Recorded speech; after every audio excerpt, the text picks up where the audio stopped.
Olá, meus amigos, eu Luiz Feliz, estou mais uma vez aqui no canal para nós conversarmos hoje a respeito de fatos curiosos que sempre acontecem por aí e, hora ou outra, algumas pessoas acabam enviando os seus e-mails para nós, onde nós procuramos, de uma maneira sutil, relatar aqui para vocês. Hoje, uma história muito curiosa, ao qual uma garota chamada Amanda, que na época tinha 19 anos, ou seja, lá no ano de 2002, acabou vivendo um fato que, pelo menos, eu tenho que dizer para vocês desde já, que eu nunca vi ou mesmo li em nenhum canal de terror aqui do YouTube, ou mesmo sites de ufologia, nada desse tipo. Tudo porque na época ela pode ter vivido um contato de primeiro grau com um tipo de ser, ou melhor dizendo, seres, ao qual eu vou descrever daqui a pouquinho para vocês, e vale muito a pena vocês que se amarram nesse tipo de conteúdo ficarem ligados. Tudo isso logo em seguida da nossa vinheta. Afinal de contas, está começando mais um vídeo mistério. Audio Jungle. Audio Jungle.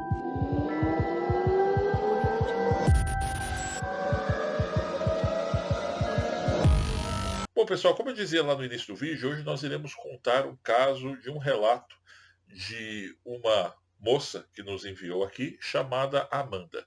Nós vamos preferir, então, apenas divulgar o seu primeiro nome. Afinal de contas, como ela mesmo disse, ela gostaria de ter a sua identidade na íntegra preservada. Afinal de contas, sim, nós vamos colocar um pseudônimo para o seu ex-namorado. Afinal de contas, eles não estão mais juntos hoje, seguem vidas diferentes. Então, é sempre legal, como nós fazemos aqui nos relatos, preservarmos a integridade. Bom, a Amanda, na época, tinha 19 anos e o seu ex-namorado, que nós iremos chamar de Márcio, tinha 24. Eles cursavam odontologia.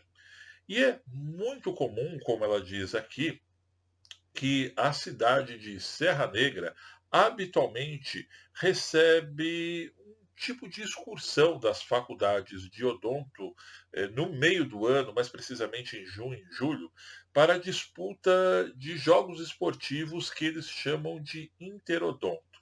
Paralelamente a esses jogos, sempre rola, é claro, uma azaração, os bailes, as festas, onde eles não ficam todo o tempo presos no hotel que estão hospedados. Pois bem, a Amanda, justamente em uma dessas noites, pois ela disse que ficou lá exatamente por 4 dias, saiu com o seu namorado para comer uma pizza, para sair um pouco do meio do pessoal ali da faculdade.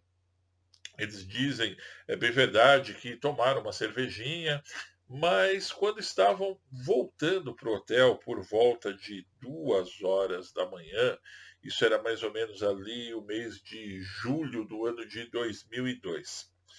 O dia exato ela não sabe relatar aqui, mas, anyway, acredito que isso é o que menos importa.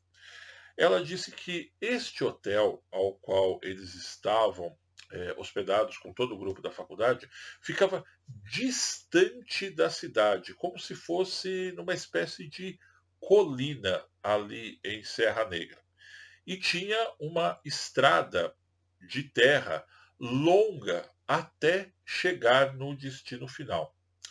Essa mesma estrada, ela era bem sinuosa e fazia algumas curvas e íngreme acima de tudo. Afinal de contas, tinha que chegar lá no topo para eles terem acesso ao hotel que eles estavam hospedados. Eles estavam numa picape, que era o veículo do seu então ex-namorado, ou seja, o Márcio, que eu destaquei ainda há pouco, e como ela mesma descreve, eles estavam bem alegres. Passavam longe de estarem alcoolizados em demasia, mas porém eles tinham, como eu disse ainda há pouco, tomado uma cervejinha, algo do tipo, mas nada que pudesse deixá-los, como ela escreve aqui, doidões. Pois bem, quando o veículo se aproximava das imediações do hotel, eles enxergaram ali a cerca de mais ou menos uns 10 metros deles, à frente da picape, uma luz enorme ao qual eles não sabiam descrever exatamente o que era, pois ofuscava, batendo ali justamente ali no para-brisa do carro com os faróis. Foi então que o Márcio decidiu então desligar os faróis para tentar ver o que era. Mas eles não conseguiam. Preocupados, eles pensaram até em dar ré e voltar, mas como a estrada ela era bem curtinha, até manobrarem o carro levava ali pelo menos uns 2, 3 minutos. Mas eles estavam, acima de tudo, curiosos em querer saber o que era aquela luz que estava ali na frente. Ela disse que chegou a pensar até mesmo que pudesse ser algum tipo de objeto, tipo um helicóptero que estava pousado ali, ou quem sabe até se tivesse caído um avião ali, embora não tivesse fogo, nem barulho de explosão, nada do tipo. Mas era bem curioso, eles só conseguiam ver a luz em volta. E quando o Márcio já estava preparando para manobrar, ele escutou algumas batidas bem ao seu lado da porta do motorista. E quando ele olhou, ele disse que viu exatamente, a princípio, a impressão que ele teve era um homem, assim como ele, mas que tinha uma estatura muito diferente dos seres humanos. Não só em termos da estatura, mas como a formação do rosto, como ele disse. Mas até então, como nós sabemos, existem pessoas diferentes, né, espalhadas por aí. A Amanda descreve que o rosto tinha traços muito finos, os olhos eram ligeiramente puxados e a boca era parecida com as dos seres humanos, mas ela não sabe explicar exatamente aqui no relato. Até mandei um e-mail resposta perguntando para ela detalhar, mas ela não sabe explicar da maneira que era diferente. Mas ela disse que os traços pareciam, mas o tamanho era bem menor.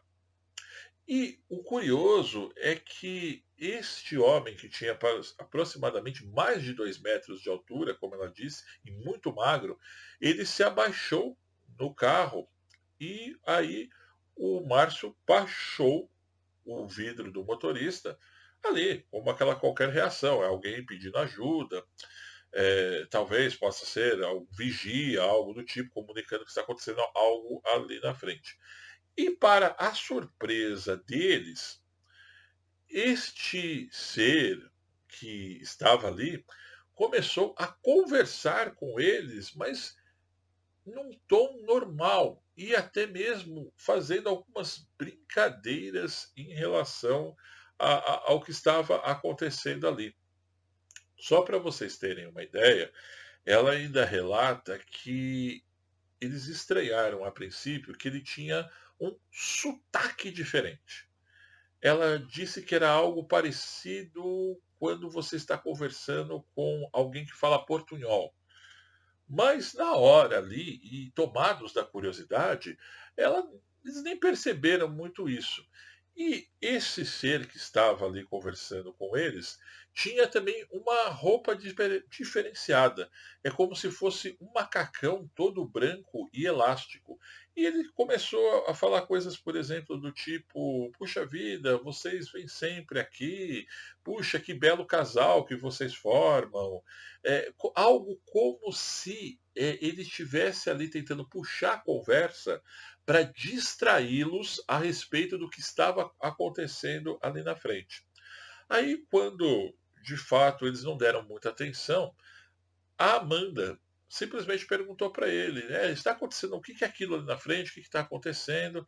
Aí ele simplesmente disse que era um defeito que havia acontecido na rede elétrica, que estava um pouco mais acima dali, e que a companhia estava consertando.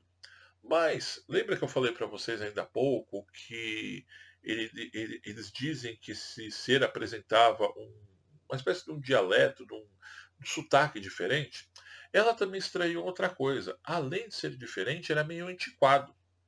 Então, por exemplo, ele usava palavras, por exemplo, quando ia se referir a você, chamava-os de voz-me-ser, algo que até mesmo em algumas cidades do interior é usado, mas que a gente sabe que nas cidades grandes isso aí já está bem superado. Mas, além de tudo, era bem puxado, era bem carregado. Inclusive, eu fiz aqui um questionamento para ela, se, por exemplo, existia algum tipo de entonação metálica, pois eu já vi em alguns programas de ufologia, aos quais alguns seres, quando se comunicam com seres humanos, eles usam uma espécie de um tradutor. Mas não, ela disse que era bem natural, era como se fosse eu aqui ó, no vídeo conversando com vocês, mas só que com uma entonação diferente, com um dialeto antiquado e, sobretudo, algo carregado como se fosse o portunhol. Então eles ficaram ali curiosos, conversando com esse tal ser, sem perguntar o nome dele e tal, porque até acharam curioso. E ela disse que na hora, mesmo ele tendo um formato assim meio diferente, não dava medo. E até então ela disse que, tanto ela quanto o namorado pensou ali, estava meio escuro também, só o clarão ali na frente, que era uma pessoa como outra qualquer. Mas eles começaram a se dar conta que não era é, algo normal, quanto mais dois seres um pouco mais baixos que esses se aproximaram do outro que foi o primeiro a abordá-los e eram muito parecidos. Ela disse que é como se fosse um clone um do outro ou algo padrão o rosto. Aí disse que, tipo, meu, o que está rolando aqui? Né? Mas exatamente aquela hora da madrugada, cansados, já tinham tomado uma cervejinha, querendo voltar para o hotel, assustados com a luz que estava ali na frente, eles disseram que ficaram assim meio sem reação, certo? Aí disse que os outros dois não falavam absolutamente nada, apenas os observavam e deixavam o outro falar. Até que ele pediu para que gentilmente eles esperassem naquele ponto que eles estavam, pois eles iriam retirar o veículo que estava à frente, foi exatamente essa palavra que ele usou, e aí eles teriam a passagem a partir de então. Pois bem, se despediu, diz que muito cordialmente, dos dois jovens né, na época, e os três tomaram a direção daquela luz que estava bem na frente da picape. E, claro, como ela ofuscava, aos poucos eles começaram a desaparecer ali, né? Perderam, de fato, a silhueta deles ali. E aí que a história torna-se interessantíssima nesse momento. Quando eles estavam ali curiosos, pensando que ia escutar algum barulho de motor, né, tipo ligar, o carro sair dali e seguir, disse que o que eles viram foi um tremendo de um estouro, mas ela disse que não se compara a nenhum tipo de explosão que ela viu até hoje. E no que aconteceu essa explosão, a luz que estava à frente simplesmente sumiu. E o que tomou ali a estrada foi a penumbra e os faróis que o Márcio acendeu a partir de então. Diz que um olhou para a cara do outro, um olhou para o um e ficaram com aquela cara de ué. Como ela até brinca aqui, será que a gente bebeu tanto a esse ponto? Mas eles simplesmente ligaram o carro, diz que foram em silêncio até o hotel, procuraram não comentar nada com ninguém, pois iam pensar que eles estavam loucos, e simplesmente guardaram essa história para si, comentando com algumas pessoas. E assistindo o quadro Vídeo Mistério, ela gentilmente me enviou. Eu juro para vocês que eu nunca já vi gente que disse que foi abduzida, já vi relatos aqui da internet de pessoas que chegam a ver a forma do disco, já vi pessoas que dizem que tiveram experiências dentro de uma nave, mas nunca de um ser se aproximar e conversar, tipo assim, vamos distrair o pessoal e até mesmo com palavras assim antiquadas, né, coisas do tipo, ao ponto de ser assim uma situação inusitada, né? Eu até classifiquei aqui para ela responder no e-mail que esses são os ETs bonzinhos, literalmente. Tipo, ó, pessoal, a gente está consertando a nossa nave aqui na frente, mas a gente não pode falar que a gente é extraterrestre. Enquanto isso, né? E aí, como é que tá as coisas em casa? Como é que vai a família? Viu o jogo do Corinthians ontem, né? Ah, já ficou pronto? Ó, beleza, pessoal, boa noite para vocês. Vocês esperam um pouco que a gente vai retirar ali, ó, e vocês podem passar. Gente, é muito inusitado e até mesmo engraçado. Mas isso não tira, claro, a seriedade do relato que nos foi enviado. Mas é pitoresco demais e eu super agradeço aqui a Amanda por ter nos enviado e agora a resenha fica por conta de vocês aqui nos comentários. Pessoal, eu vou ficando por aqui, mas vou deixando a dica de outros vídeos para que vocês continuem ligados no Vídeo Mistério e só tenho a dizer que foi um grande prazer poder conversar com todos aqui mais uma vez. E fiquem ligados que muito em breve nós teremos muitos outros relatos, espero que tão pitorescos quanto esse. Um grande abraço e até breve.